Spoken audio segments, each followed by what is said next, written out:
Whenever there's a protest in Ontario against the Chinese government's human rights abuses, his is a familiar face. Words are not enough, just it's time to take action as well. Mehmet Toti is a Uyghur Canadian. His mostly Muslim ethnic group is persecuted in China. He escaped the country 3 decades ago.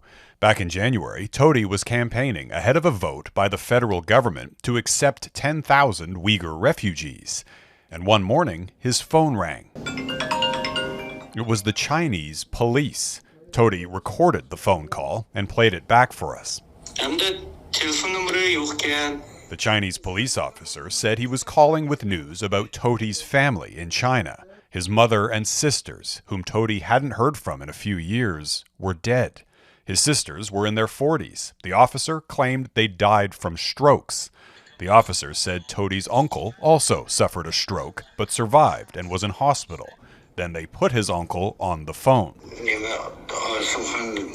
His uncle confirmed the other family members were dead. His voice is so weak, and it was a warning sign, basically giving me the message that if you continue and only the cousin you have could share the same fate unless you stop. Here in Ottawa, Toti says he's been followed, his activities monitored by a network of spies. Erkan Kurban says Beijing tried to coerce him into spying. They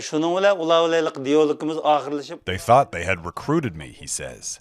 The Montreal truck driver came to Canada from China 20 years ago. But in 2013, he went back for a visit. This is last I visit my mother. To see his 85-year-old mother, who was sick. Once he arrived, he was summoned for questioning by Chinese police. The police officer took my Canadian passport, threw it on the floor, and stepped on it, Kurban says. Police knew Kurban had attended Uyghur rights protests in Canada. They said if he cooperated, they would treat him and his family well and allow him to see his mother. I asked them, what do you want from me? They said, you have to monitor and inform us on activities in Canada. He says police were particularly interested in several Canadian activists, including Mehmet Toti. They introduced me to my handler and said he would be in touch, he says. Within 1 week, I started receiving phone calls from him. I was angry. This Chinese Torontonian came to Canada in 2011. We're protecting his identity because he has family in China. Until recently, his wife and daughter were there too. He says they were visited by Chinese police and told to deliver a message. You get a message from your wife. Yeah. And they're asking you basically to spy on your own community. Yes. She was crying. The first time she was crying about that. Yeah. She feels so scared. He says the Chinese police threatened to repossess their house in China unless he spied on his Toronto landlord. Pro-democracy activist Sheng Shui. I was very, very, very shocking.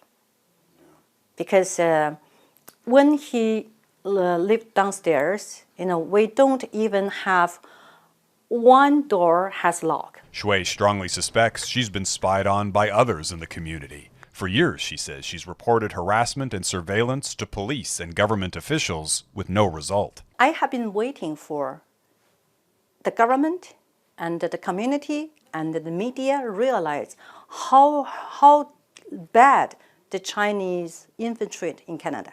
Kurban says he gave Chinese authorities false and irrelevant information, and after 6 months, they stopped calling. But he says many of his own community members now view him with suspicion.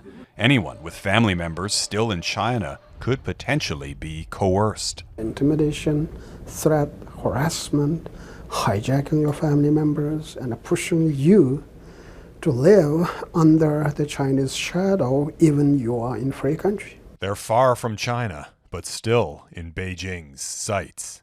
Jeff Semple, Global News, Ottawa.